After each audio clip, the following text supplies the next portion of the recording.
When emotions hit, do you find yourself exploding or shutting down? Either way, this video is for you because today we're going to unpack how to stop the spiral. Hey Flower, I'm Sue Veronica, and this is the space where passionate women come to go from the threshold to the throne, from emotional overreacting and burnt out to that calm, centered, aligned queen energy.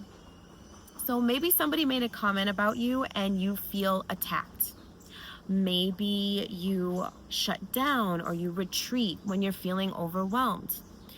You no longer feel in control. Your emotions are running the show. And maybe you just realized right now that's why you don't feel in control, because your emotions are controlling you. And let me tell you why this is happening. This is because of our nervous system. Our nervous system is set in place to protect us. But sometimes it can overreact, especially when we're not doing things to keep ourselves calm, grounded, and centered. Our nervous system can set off all of these alarms in our body that makes us overreact. And this can deeply impact our decision-making, our relationships, and our identity. Now, the brain, when the nervous system goes off, the brain has an alarm system, right? And that puts us into freeze, fight, or flight. And everybody has this. It's totally normal if you've ever experienced any of these reactions. We all have it. But here's the thing. The reason why we have that alarm system is from millennia ago. I'm talking about our ancestors that were cavemen hunting and gathering, often came to situations that were very harmful to their physical situation right in that moment. They had a saber-toothed tiger coming after them. They were being, chased by a bear or by a lion, and they were hunting their food and they were being hunted at the same time. So that freeze, fight, or flight isn't really, it's set so we don't have to think or make a conscious decision. It's just our body goes into overdrive. We react to save our lives. But the thing with our brain is it hasn't developed that much since then. So when we come into a situation that our body perceives as dangerous, but there's no physical threat, it's more of like an emotional or a mental or a spiritual threat, our body will still send off the same alarm systems if we didn't learn how to train it. We have to train our nervous systems to tell it that we don't have to fight every battle, we don't have to freeze every time we're overwhelmed, and we don't have to run away from problems, because that's not what a queen does. That is not what it means to be in queen-like, centered, aligned energy. And what's so important here about being a queen anyway? Well, if you've watched any movies or any shows that have a queen in them, what are they doing? They're poised. They're chilling. They're calm. They have a lot of stress. They're going through a lot, but they're still able to show up. They don't swear. They don't scream. I mean, sometimes they do. I mean, even Jesus flipped the table, right? We're not perfect, but they don't allow their emotions typically to control their decision-making, and their decision-making matters. And if anything, you just feel better when you're calm. This is coming from someone who is healing from being overly reactive, overly emotional, being super intense in her emotions because I didn't know how to process them. And coming to the other side of that, learning how to master my emotions, learning how to train my nervous system and nourish and take care of my body, I feel like a completely, I don't want to say a different person, but a more actualized version of myself. And I love that old version of me because I wouldn't be her if I wasn't me today, and I wouldn't be me today if I wasn't her. And it was all beautiful. But I'll tell you right now, I much prefer to be this person today. King Solomon tells us in Proverbs 16:32, better to be patient than powerful, better to have self-control than to conquer a city. Your power is in your patience. Your power is in your self-control. And that is how you are able to gain self-control, is by being patient. Patience is better than power, because being powerful, where is that even coming from? When I'm patient and I'm connected to my roots, I'm connected to who I am, that means I'm connecting to God. That means I've paused.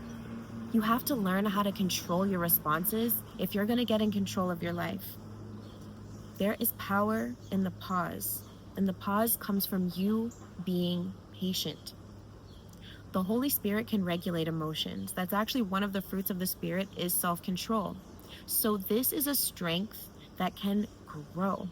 It's like going into the emotional gym, right? Every time that you come against something that just triggers you and you want to go to your immediate reaction, but you take a pause and you say, Jesus, help me in this moment. Even just doing that, Jesus, help me in this moment. You paused, you gave yourself a moment to become present and to step into that calm energy to make a better decision this time. Think about all the times that you came into something where you overreacted and that didn't work out for you in the end. You were either perceived as someone that you're actually not. You probably felt guilt and shame, and that's not going to help you grow into the queen that God has put you on this earth to be.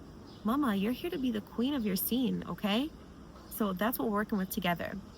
So a practical application that we can do to get us out of that state of spiraling and into that calm-centered queen-like energy, we're going to do the box breath, 4 by 4 by 4, meaning we breathe in for 4 counts, we hold it for 4 counts, and we release for 4 counts. So let's do one together. We'll breathe in and hold and release. Do that 4 times the next time you're triggered. Do that box breath 4 times the next time that you're triggered. Watch what happens. And then you're saying, okay, Sue, but what if I'm triggered and I'm in a work meeting and it's my turn to respond? Do it once. Make them wait for your response, because I promise you, when you have to respond to your boss and you're responding from a trigger rather than from a triumphant moment, from a pause, from a place of power, you're going to garner a whole new perspective, or they're going to garner a whole new perspective for you. Make them wait. It's okay. Trust me. I have to do this all the time. So I want to know what you think about this.